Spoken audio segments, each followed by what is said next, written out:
This is Boxes and Briefs, a podcast with real-life business stories. But we will be asking the hard questions and challenging traditions. So broaden your thinking with fresh perspectives and solve problems for business success. And welcome to Boxes and Briefs, another episode. My name is Lisa. I'm Tori. And today we have with us Jacqui from Argus Fire. Welcome, Jacqui. Thank you, Lisa.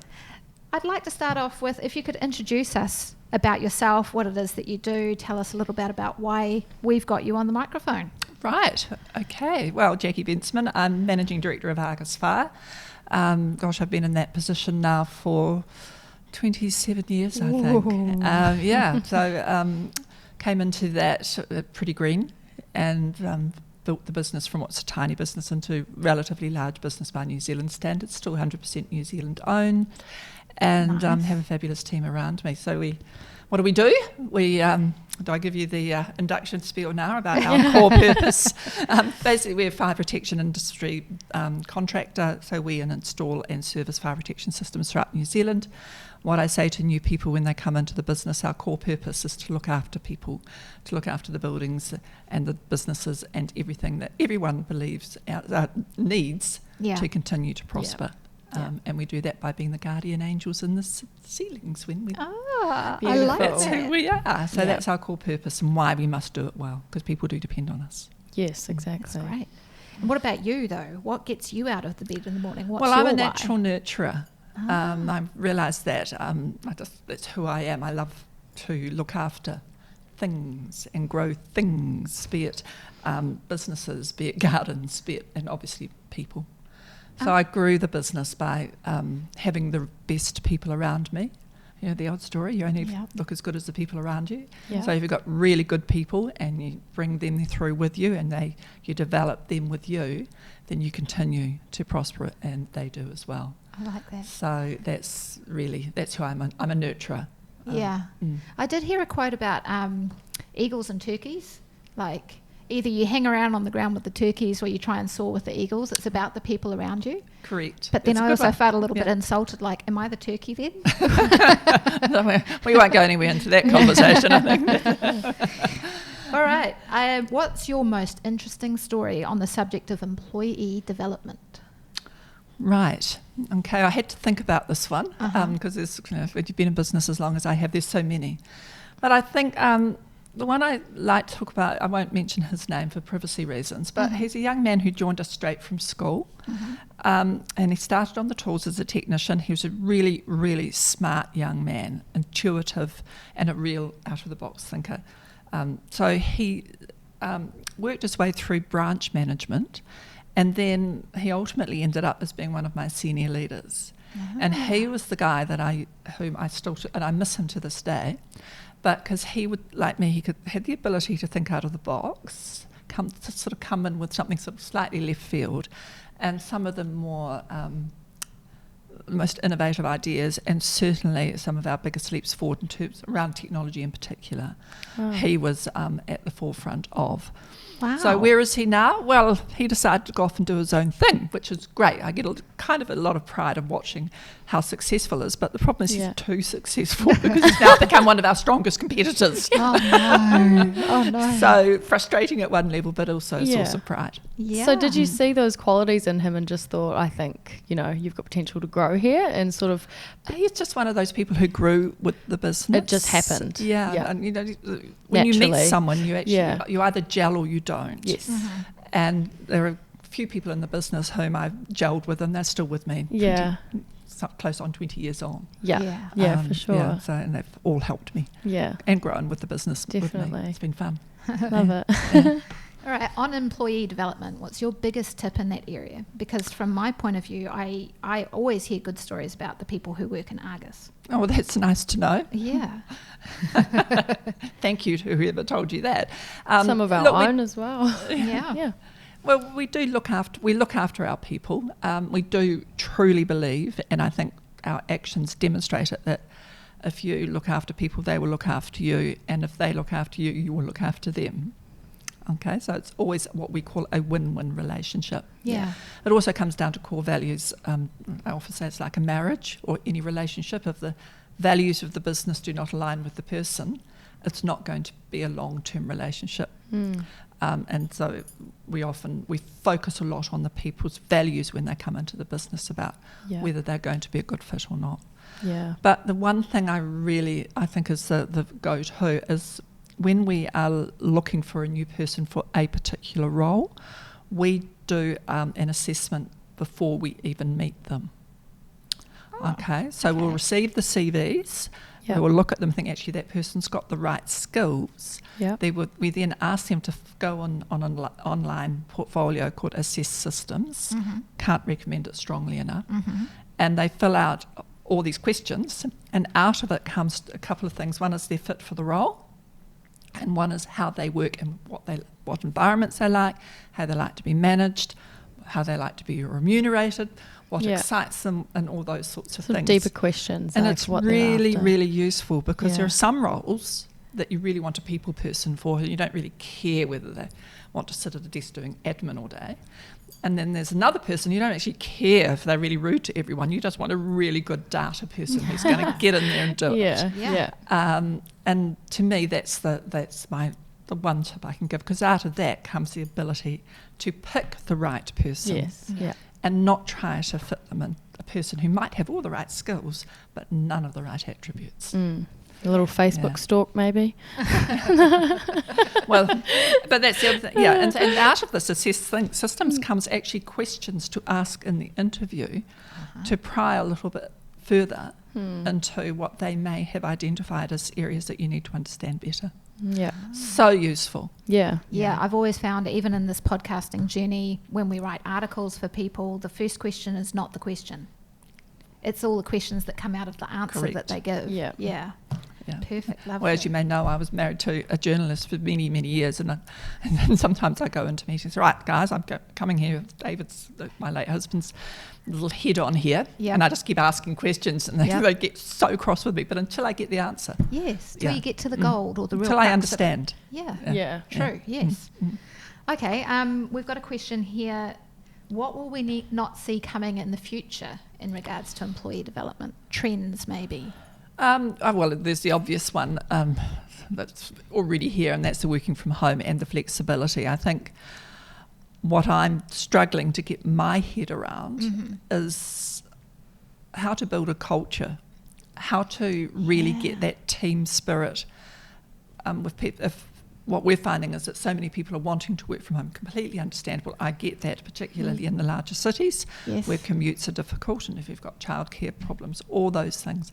But how do you get to actually continue to build and get a really good team culture if people aren't getting the opportunity to interact and work around a table? Because I work because I love people. I hate working from home. And dare I say, I don't want to talk about COVID, but it is since that I think people have just gotten so used to not being around people, and they just think like they don't need it. And even for myself, like I'm such a people person as well. And then when we started coming back to the office, I was weird. Like I felt weird. I felt like I'd forgotten how to interact with people, but I know that that's what I like sort of feed off. But it's still, I don't know, it felt like I'm learning it again. In a way. So I just don't know how that's going to resolve itself in terms of the business professional world. So and that's the other one. Big question, that, for me, that's the one that probably I'll be long gone by the time they figure out the answer. We'll and keep the other asking. Well, the other one I think is AI, and I know everyone's talking about it, but I see obviously.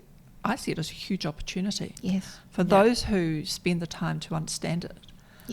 From I think it was actually something you guys did that Bruce told me about, how you got some data analysis from Britain or something like overnight that would have taken you weeks to do. And I thought, wow, I need to learn how to do that. I need to know how to frame the questions to get the best answers, and I see that as being a real advantage for those who take the forefront steps and are the leaders in that.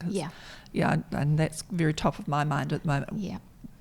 How do I frame the questions to get the answers that I'm looking for? That's true. All right. Boxes and Briefs is proudly brought to you by Gilligan Shepherd, the problem solvers in business. Okay, Jacqui, why is developing your employees important? Well, I could give you an extensive list. It's kind of like, why wouldn't it be important? It's but I thought there are many different ways of looking at it. Mm-hmm. I kind of packaged it. So for the individual, Yes. there's their own morale and their own self-belief that you are investing in them, Right. and that they continue to grow, and that you think they're worth that. Attraction of new talent, retention of new talent, or any talent. Yes. Safety. Yes. Okay, because continuing to develop people around their own value and respect helps them respect and value others, I believe. Yeah. True. I agree. Yeah.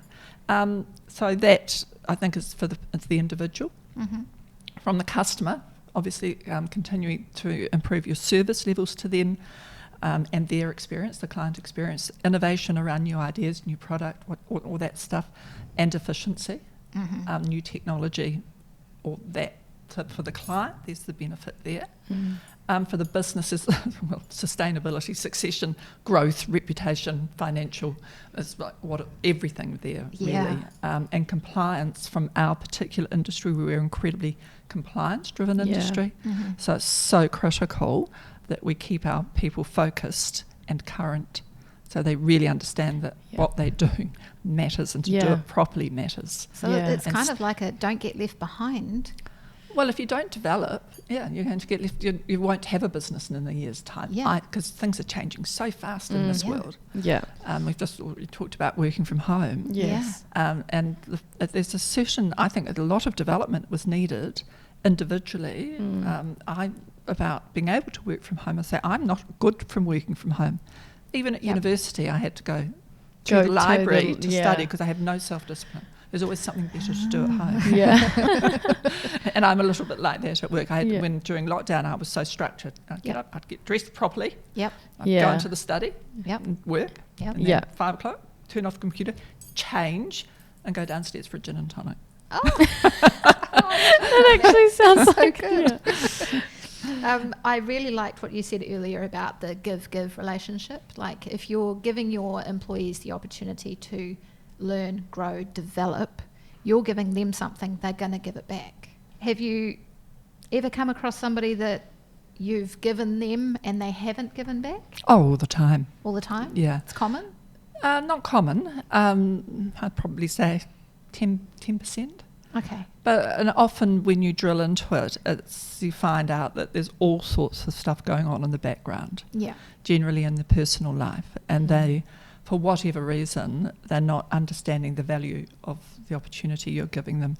Actually, one, and again, I won't mention names, but there was a lovely young man in a city not in Auckland. Mm-hmm. He was working for us over the school holidays, actually, and then he wanted to become a full-time employee. And he was really talented, really intelligent. And I said, fabulous, what is it you want to do? And he said, I wouldn't mind studying engineering. Great. I said, we'll pay for you. You come and work for us and we'll put you through university and you can go. And what an opportunity. I thought so. Well, he What went happened? home that night and his father said, no, why would you do that? You can go and earn money now. He's still with us, Yeah. but he's never took that opportunity. Right. So you don't know what's going on in their life. No. Yeah. And I think, and I And who's often, on every their time I shoulder, see him, I think, Missed opportunity. and particularly as most of his friends were going on to university and doing Yeah. all this, and they've probably gone into a whole different world now. Yeah. I mean, it's not saying he's not doing well, because he is, but he's got limited horizons compared to what he could have had. Yeah. From my perspective, Yes. so I'm just saying. Not from necessarily. my Although the universe perspective. does have a plan, you never know what Yeah. might end up happening later for him. True. Yeah. Okay. Do you provide employee development so that you keep people? Oh, it's definitely one of the attractions. I mentioned it earlier, is it's Yes. definitely a retention tool. Yes. But I've also referred to earlier, I'm a natural nurturer. Mm-hmm. So for me, I can't help myself. I like to see people learning. Yeah. Do we do that? I think it's just actually a core part of who Argus is. Yes. I referred earlier to core values and developing and growing and respecting and valuing everyone around you Yes. as one of our core values. Yeah. And I think giving the opportunity for people to continue to learn and to develop them, and for them to develop so they can be even better, be it at work or outside work, Yeah. is So is that not human nature? I'm kind of trying to come from a perspective of an employer who feels like, I've got to put effort or opportunity or learning, education, whatever it is, into my employees so that they'll stay, like a begrudging kind of, I've got to do it. I would find that difficult to relate to. What would you say to them? I would say that I suspect you won't have a prospering business, and I would suspect your culture is not very good.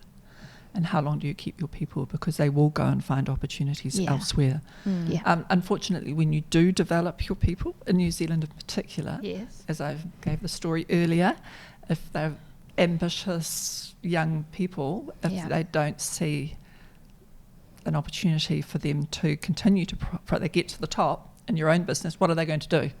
They're going to go off. But if they leave as a friend, then that's an advantage always. Okay, so do you include your leadership team in their development? Do you absolutely provide that for them? Yeah, absolutely. What does that look like? Various forms. We've had people like Bill Bain come in and take us through that whole alchemy program, which was fascinating, somewhat a little bit scary at times. They have individual opportunities for coaching and mentoring. So there's one young man, in fact, I'll speak about him later. I've just signed him up for some more mentoring. He's identified a particular person he wants to get alongside. So I think that's absolutely fine. Go for it. Yeah.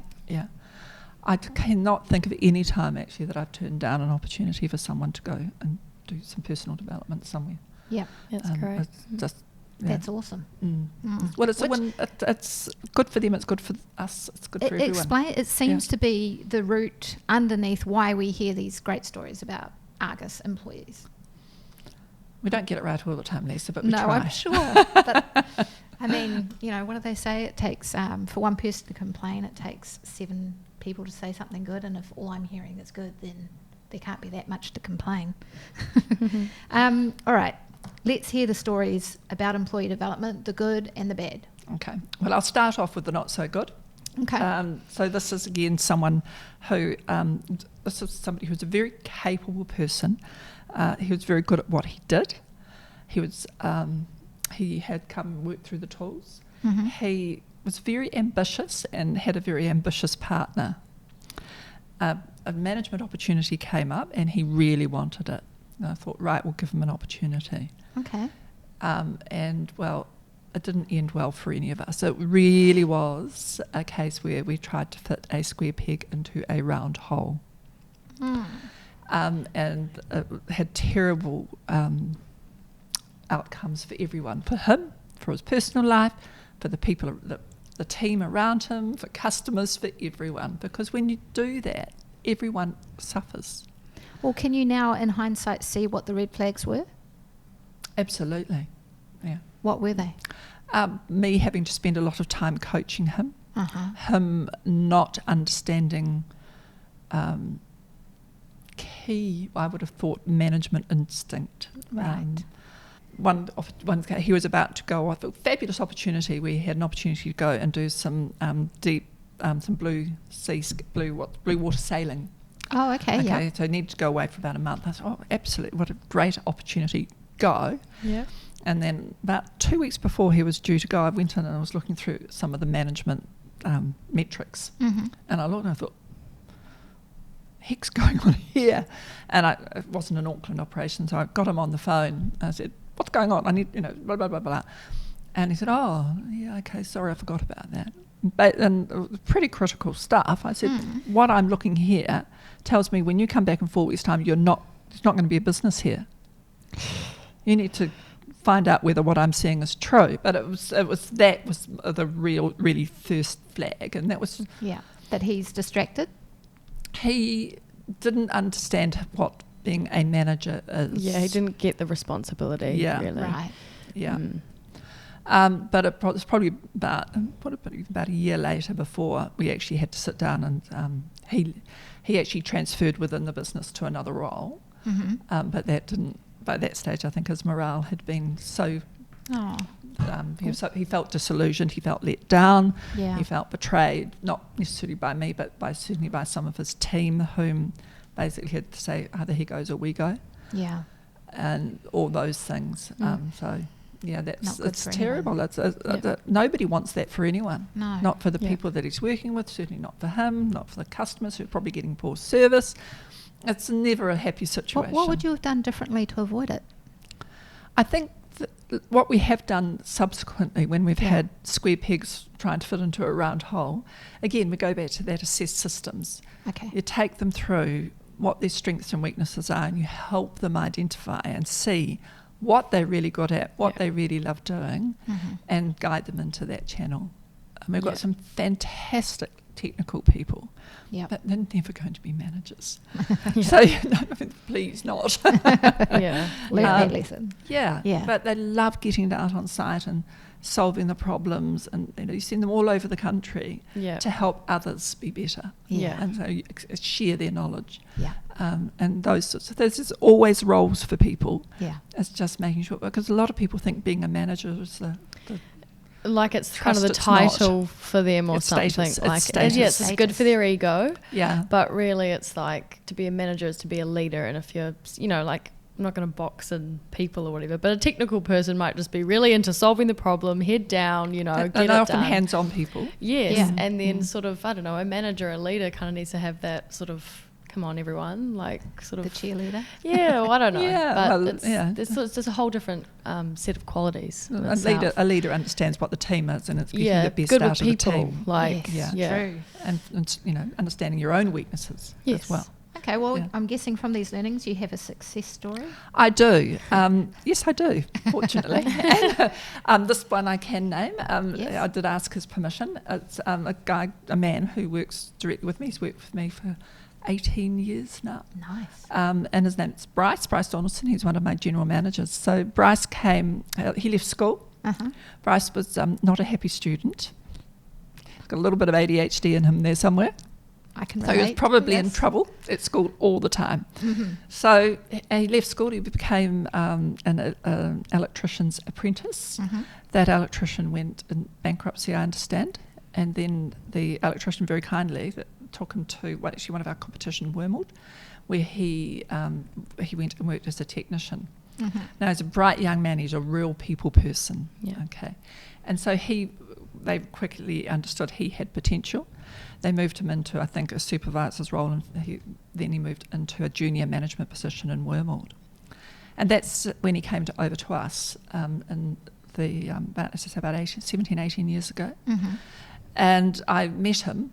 Instantly we gelled. I actually offered him a job on the spot. We often laugh about that. No assess system for Bryce. Oh, no. I didn't know about that then. So that was just intuition. Okay. And he came in as our service manager, and the business was quite small at that stage. And he's been with me ever since. And he's one of the senior leadership team now. He's grown with the business. He now is general manager for the operation the Argus operation north of the Wombays. Wow. Which is a large part of our business and been the real engine room for the growth and the success. But we've also now, he's taken under his wing another little business that we've got, Bensemann Distribution, which brings product in from overseas. And he loves that because that gets us sort of the innovation and the new product and the new ideas and getting out there and really thinking up fun things. What kind of employee development did he receive along that journey? Lots? Like you can't name it all? Or? It was pretty much on the job. We've had mentoring, we've had coaches, quite a lot. Quite a lot. Yeah. There's a couple of, I'm trying to think the name of it. There was a big course he did at night, which was out of the States. I'm trying to remember what the name of it is. But he found that very beneficial. Okay. Bill here has given him some coaching. Okay. He was part of the alchemy. So lots. Yeah. So you're reaping the benefits of all of that. I think so. But I do often say to Bryce, though, that both he and I, if we applied for the jobs that we currently hold where we were when the business started, we wouldn't get them. Because we've grown our skills with the business as well. It's quite Yeah, that's amazing when you think about Brutal, it like that. but true. But it's good. You can sit in your success for a minute, realizing that, like with all the growth over the years. Well, what kind of businesses, what kind of money should they spend on employee development? Like, how much is too much, not enough? Where's the... Well, we kind of gauge around between 2 and 4% per person of their gross wage. So that's the sort of budget that we put in each year. In fact, we're just going through budgeting and business planning now, so it was quite a good time to ask that question. How much did we? And that's like a benchmark. Yeah. So if someone for allowing, and that includes downtime as well. Okay. Yeah.